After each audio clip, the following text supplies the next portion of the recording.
MSME వాటిపైన కూడా సర్వేలు చేస్తున్నారు. ఎన్ని మరి చిన్న తరగతి మధ్య తరగతి ఇండస్ట్రీస్ ఉన్నాయి ఏంటి అనే దాని మీద. దానికి తోడు కూడా మరి this is the month of financial year ending కాబట్టి ఆ ఉద్యోగస్తుల మీద వాటర్ సంబంధించినటువంటి కుళాయి పన్ను ఏదైతే ఉందో ఆ పన్ను కానీ ఇంటి పన్ను కానీ ఇదంతా కూడా మీరు వసూలు చేయాలి మార్చి ఎండింగ్ లోపల అనేది వాళ్ళ మీద ఒక డెడ్ లైన్ పెడుతూ ఇది ఇంత ఈ అమౌంట్ ఈ ఏరియాలను ఇంత కూడా ఇవన్నీ చేయాలని చెప్పేసి అదనంగా ఈ సర్వేలతో పాటు ఈ పన్ను వసూళ్లు కూడా పెట్టి బలవంతం చేయడం అనేది అది పద్ధతి కాదు. వాళ్ళంతా కూడా చాలా మరి బాధపడుతూ ఆ విషయాన్ని కూడా దృష్టికి తీసుకురావడం జరిగింది. వాళ్ళు ప్రభుత్వ ఉద్యోగస్తులు, వాళ్ళకి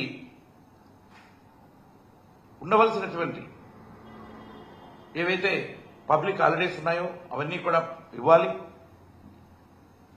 తర్వాత వర్కింగ్ డేస్ లో వాళ్ళ ద్వారా పని తీసుకోవాలి తప్ప ప్రభుత్వం వాళ్ళ మీద అంత ఒత్తిడి తీసుకొని వచ్చి రాత్రింబౌళ్ళు మాకు అవసరం ఉంది, మీరు సస్తారా బతుకుతారో మీరు చేయాలి అనేటువంటిది వాళ్ళ మెడ మీద కత్తిపెట్టి చేయించడం అనేది పద్ధతి కాదు. దాన్ని మానుకోవాలని చెప్పేసి కూడా నేను ఈ సందర్భంగా నేను ప్రభుత్వానికి తెలియజేస్తా ఉన్నాను. అదే దాంతోపాటు మళ్ళా ఒక రేషనలైజేషన్ అనే పేరుతో ఆ యొక్క గ్రామ సచివాలయాల్లో తీసుకొచ్చి ఆ ఉద్యోగస్తులందరినీ కూడా కన్ఫ్యూజన్ క్రియేట్ చేస్తా ఉన్నారు. దాంట్లో చాలా డిపార్ట్మెంట్లకు చెందినటువంటి వాళ్ళు దాంట్లో పనిచేస్తూ ఉంటారు. విఆర్ఓలు అయితేనేంటి, హెల్త్ సెక్రటరీస్ అయితేనేంటి, ఇలాగా ప్రతి ఒక్కరు ఫిషరీస్ కానీ యానిమల్ హస్బెండరీ కానీ ఇట్లా అన్ని కూడా ఉంటారు. వాళ్ళని ఈ రేషనలైజేషన్ పేరుతో ఒక శాఖకు సంబంధించిన ఉద్యోగస్తుల్ని వేరే శాఖలకు కూడా మార్చేటువంటి ప్రయత్నం గవర్నమెంట్ చేస్తా ఉంది.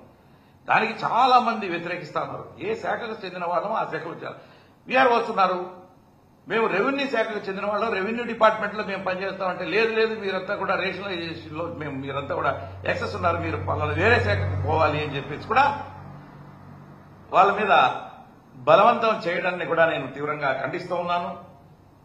ఎందుకంటే ఏదైతే ఈనాడు మరి ఈ యొక్క గ్రామ సచివాలయ వ్యవస్థను తీసుకొచ్చినటువంటి ఆనాటి ముఖ్యమంత్రి గారు వైఎస్ జగన్మోహన్ రెడ్డి గారు మరి ప్రజలందరికీ కూడా వెల్ఫేర్ స్కీమ్స్ వాళ్ళ ఇంటి దగ్గరకే చేరాలన్నటువంటి నెపంతో ఏదైతే ఆ యొక్క వ్యవస్థను తీసుకొచ్చారో ఆ వ్యవస్థ దెబ్బ తీయాలనేటువంటి ఉద్దేశంగా ఈ గవర్నమెంట్ చేయాలని ఉందా అని చెప్పేసి కూడా నేను ఈ సందర్భంగా క్వశ్చన్ చేస్తా ఉన్నా. ఏదో ఖర్చుతో చేస్తున్నారే తప్ప ప్రజల కోసం ఈ యొక్క సిస్టాన్ని ఈ యొక్క వ్యవస్థని ఇంతకు ముందున్నటువంటి ప్రభుత్వం తీసుకొచ్చింది, మనం కొనసాగిద్దాం, రాష్ట్రాభివృద్ధి కోసం అది పనికొస్తుంది అనేటువంటి ఉద్దేశాన్ని పక్కన పెట్టి ఆ ప్రభుత్వం తీసుకొచ్చింది దీన్ని ఏదో విధంగా తప్పులు పెట్టి దాన్ని రకరకాలుగా ఇబ్బంది పెట్టి ఆ యొక్క వ్యవస్థని నాశనం చేయాలని చెప్పి చూస్తున్నారా అని చెప్పేసి కూడా నేను ఈ సందర్భంగా క్వశ్చన్ చేస్తున్నా. దాంతోపాటు నిరుద్యోగుల నోట్లో కూడా మట్టి కొట్టేటట్టు కనపడతా ఉంది. ఉద్యోగుల్ని కన్ఫ్యూజ్ చేయడమే కాదు, దాదాపుగా 15,000 పైగా ఉన్నటువంటి ఆ యొక్క వేకెన్సీస్ ఆ యొక్క గ్రామ సచివాలయాలలో అయితేనేంటి, అదేవిధంగా రైతు భరోసా కేంద్రాల్లో దాదాపు 6,000 వేకెన్సీస్ దాకా ఉన్నాయి. 20,000 పైన వేకెన్సీస్ ను కూడా అబాలి చేసేసి ఆ నిరుద్యోగులకు లేకుండా ఆ యొక్క కేడర్ స్ట్రెంత్ లో నుంచి దాన్ని తొలగించాలని కూడా ఈరోజు ప్రభుత్వం ఆలోచించే విధానం మాత్రం నేను తీవ్రంగా ఖండిస్తా ఉన్నాను. వెల్ఫేర్ ఆఫ్ ది ఎంప్లాయీస్ మేము చేస్తామని చెప్పి ఆనాడు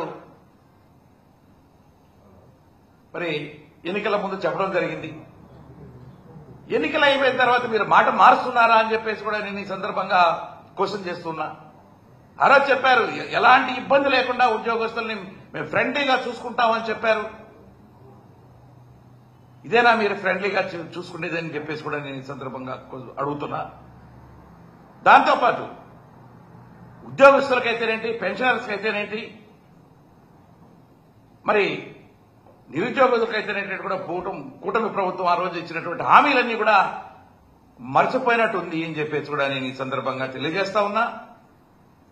మరి దాదాపు చాలా విషయాలు ఉద్యోగస్తులకు సంబంధించి, పెన్షన్స్కు సంబంధించి, నిరుద్యోగులకు సంబంధించి మీ అందరి ఓట్లు మాకు కావాలి. మీరు ఓట్లు వేసిన తర్వాత మీ అందరికీ మేము ఇవన్నీ కూడా చేస్తామని చెప్పి ఆ రోజు మేనిఫెస్టోలో కానీ లేకపోతే వివిధ రకాలైనటువంటి సభలలో కూడా హామీలు ఇచ్చినటువంటి విషయాలు దాదాపు 10 నెలలు అయిన తర్వాత మర్చిపోతున్నారేమో అనిపిస్తా ఉంది. మేము ఎన్నికల తర్వాత మేము వస్తానే ఇమీడియట్ గా చేస్తామనే విషయాలను కూడా దాన్ని ఊసే ఎత్తట్లేదు, దాని మాట ఎత్తట్లేదు అంటే మర్చిపోయినట్టు కాదా అని చెప్పేసి కూడా ఈ సందర్భంగా ప్రభుత్వాన్ని క్వశ్చన్ చేస్తున్నా.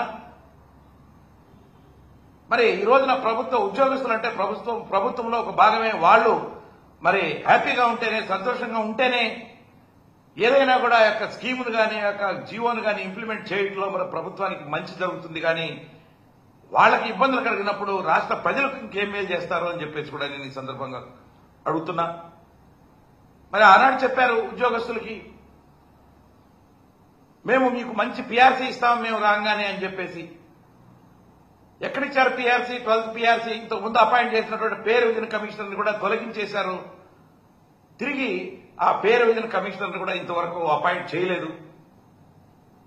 కాలయాపన జరుగుతూ ఉంది. 1/7 మరి 2023 నుంచి ఆ యొక్క పే రివిజన్ కమిషన్ ని ఇంప్లిమెంట్ చేయాల్సి ఉంది.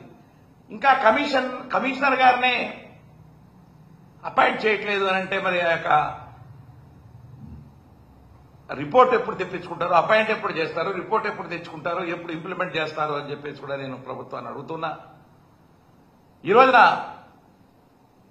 పెన్షనర్స్ కానీ ఉద్యోగస్తులు కానీ వారికి రావాల్సినటువంటి అరియర్స్ కూడా ప్రభుత్వం సకాలంలో ఇవ్వక ఎంతో ఇబ్బందుల పాలవుతున్నారు.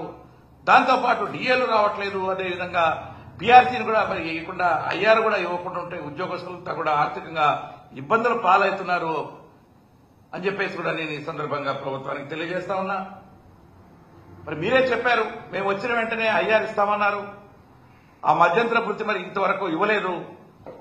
ఈ సందర్భంగానే ప్రభుత్వాన్ని కోరుతున్నా, దాదాపు 10 నెలలు మీరు వచ్చి 10 నెలలు దాటిపోతా ఉంది. మరి ఇప్పటికైనా కూడా 30% తగ్గకుండా మరి ఉద్యోగస్తులకి, పెన్షనర్స్ కి మధ్యంతర వృత్తి, ఇంతకుముందు ప్రభుత్వం ఏదైతే 27% మరి 11వ పీఆర్సీలో ఇచ్చిందో, ఏదైతే హామీ ఇచ్చి దాన్ని ఇంప్లిమెంట్ చేసిందో అదే విధంగా మీరు కూడా 30% తగ్గకుండా మరి మధ్యంతర వృత్తిని కూడా ఉద్యోగస్తులకు ఇవ్వాలి అని చెప్పేసి కూడా నేను ఈ సందర్భంగా ప్రభుత్వాన్ని కోరుతున్నా.